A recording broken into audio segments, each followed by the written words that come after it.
Welcome everyone to a very, very different review this time.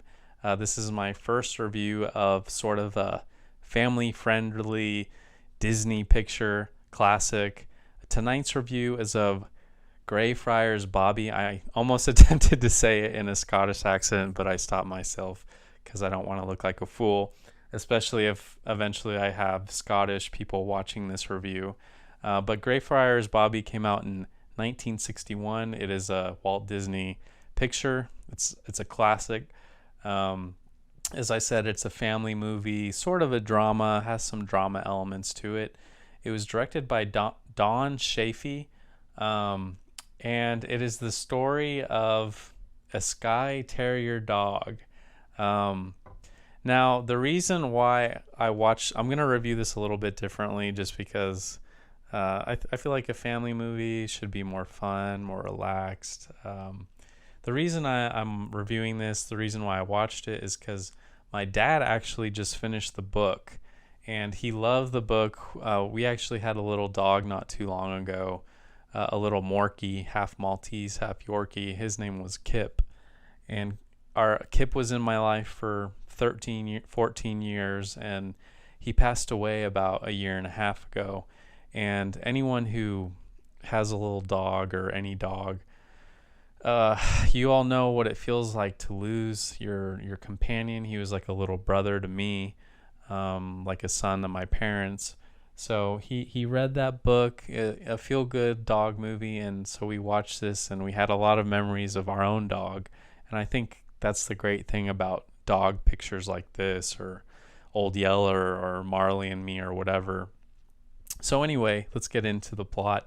Well, Donald Crisp is top billed in this. Donald Crisp, countless pictures, character actor. I'm sure he's been in some movie that I reviewed, surely down the road. We're past 100 episodes, so surely I've had Donald Crisp in a movie before. He plays James Brown, basically the caretaker, the groundskeeper of Greyfriar, the courtyard where all the bodies are, where all the tombs are. Laurence Naismith plays a Mr. Trail. I don't know anything about him, so if anyone does know anything about these actors, feel free to comment below. Alex McKenzie, he actually played the Old Jock. Old Jock was his name. He was the shepherd. He was Bobby's original master, his owner, his dad, his loved one. And Gordon Jackson, he plays a farmer in this who Old Jock is going to give Bobby away to at the very beginning of the movie. And I note Gordon Jackson because I immediately recognized him from The Great Escape, one of my favorite action adventure movies. So I also want to note Donald Crisp was in Lassie movies.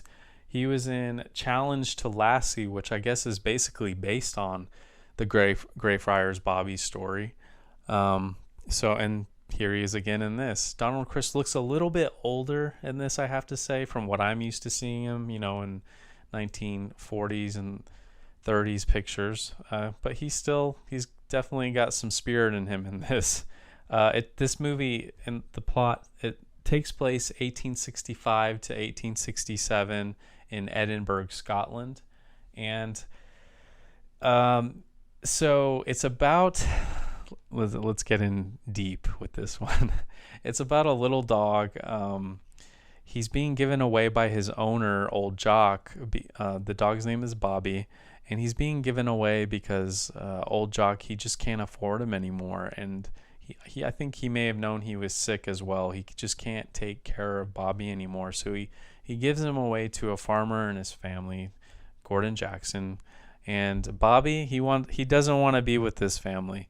So Old Jock, he takes a wagon back to Edinburgh. He's sort of a homeless guy, barely has no money. And little Bobby, he runs all the way to Edinburgh. I can't remember how many miles it was, but it was pretty far for little old Bobby to get there. And everyone in town seems to know Bobby. Certainly where his master always eats. the owner of that place, Mr. Trail, he recognizes Bobby, and he's not here, and he's sort of worried. Why isn't Bobby with old Jock? And then Bobby is eventually able to find old Jock, and there's this very sweet scene where you can tell that old Jock is really sick, but old Jock says, "Okay, Bobby, you can come with me," and he puts him sort of in his coat or something, and his head is peaked because there's no dogs allowed in this awful inn that he's gonna stay at, and he sneaks Bobby in, and you can see his little head in there.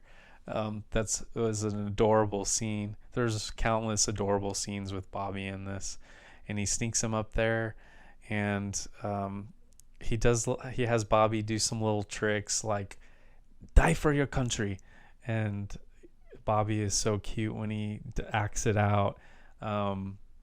So then they go to sleep, and in the morning old Jock has passed away, and basically Bobby runs off when they try to capture him, and Bobby runs off, and he's sort of waiting, what are they going to do with my master? What are they going to do with old Jock? And old Jock is given a beautiful burial in Greyfriars. It's sort of a big deal. If you know any history about the gravesite, being buried there is sort of an honor. So the fact that they buried old Jock, just a poor shepherdman, in that gravesite was a big deal. And Bobby, he's watching this go down, and Donald Crisp, James Brown, he's the caretaker, and no dogs are allowed in this area. But Bobby, he comes in there, and he just rests on his owner's gravesite. There's fresh dirt there on this mound, and Bobby just always goes and he rests on there. And essentially the movie turns into, at this point, where James he keeps on trying to kick Bobby out because Bobby won't leave his master's gravesite alone, because he just feels so much love and loyalty to old Jock.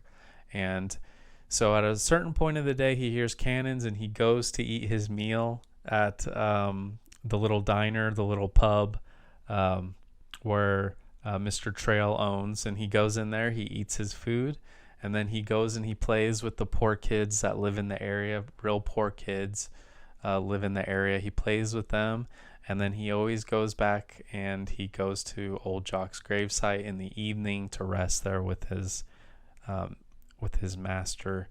And eventually James Brown does see the love in Bobby, and he wants Bobby for himself, especially because his wife pushes him. It's a good dog. He can kill rodents around the gravesite, and it's just so cute how their love. Donald Crisp just starts to fall in love with Bobby, as does everyone in the town, even the kids. And then we have this little bit of drama that Bobby has no master, he has no leash, so the evil government's gonna take Bobby away and, I don't know, euthanize him or something. But the town kind of bands together, especially the kids. They get enough money to come forward and say, look, we are Bobby's owners now. They get a lot of money. It's a lot of money for these little kids. And thankfully the judge sees eye to eye. He sees the sacrifice that the kids have done for Bobby, and Bobby sort of becomes this famous little dog in Edinburgh. And every evening, of course, Bobby returns to the gravesite, to old Jock's grave. He puts his head down. He rests with his master. And this is just such a sweet tale. As I said, any dog owner, dog lover will really feel a connection. To this day, there is a statue of Bobby at here, let me put this real close for you all to see.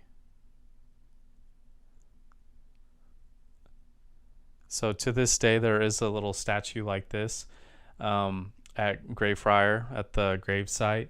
It's very near old Jock's grave, and Bobby's always there with his master still to this day. My brother actually went there a summer ago, and he got this little statue for my dad, and this says Greyfriars Bobby, Edinburgh, from the life just before his death. So I encourage you all to watch this movie. You know, it's a lot more lighthearted than what we normally watch. It's good to do that every now and then.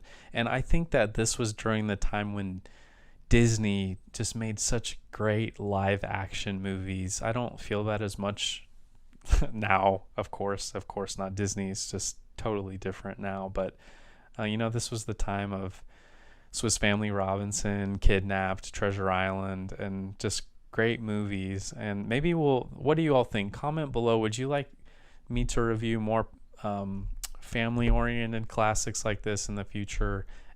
Just let me know down below, and go ahead and watch this. It's on Disney Plus. There's a free version of Greyfriars Bobby on YouTube as well. And this is one to watch with the kids, the family, and of course your little dog, or any dog. Have a good night, everyone.